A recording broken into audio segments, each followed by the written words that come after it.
सभी दीदी भैया से नमस्ते। मैं अपने यूट्यूब चैनल पे आप लोग का स्वागत करती हूँ। मेरे चैनल के लाइक सब्सक्राइब करी। हम दोनों सहेली सुनाने चल रही हूँ ननद भौजाई के लोग नोक झोंक गीत। बहुत प्यारा गीत बा। गीत अच्छी लगे तो कमेंट में बताइए कि गीत कैसे लगी। ननद काका कुल छर्रा उड़ावत थी, हमें गीत के माध्यम से सुनावत है। भैया दीदी हरन अच्छा लगे तो कमेंट में लिख के बताइए कि कैसे सही है कि गलत। कोई ऊपर पानी आके जायू ना दिया, कोई ऊपर पानी के ना जायू हो ना दिया।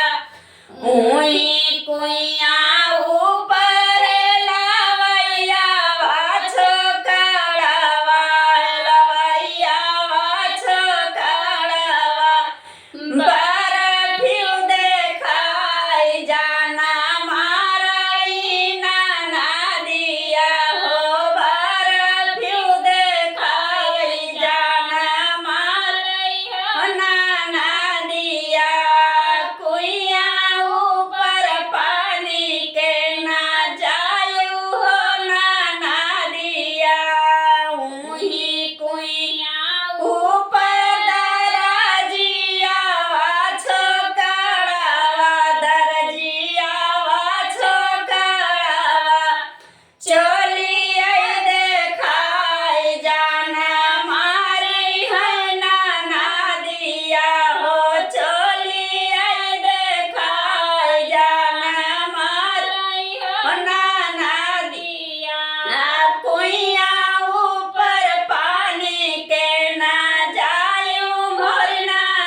ऊही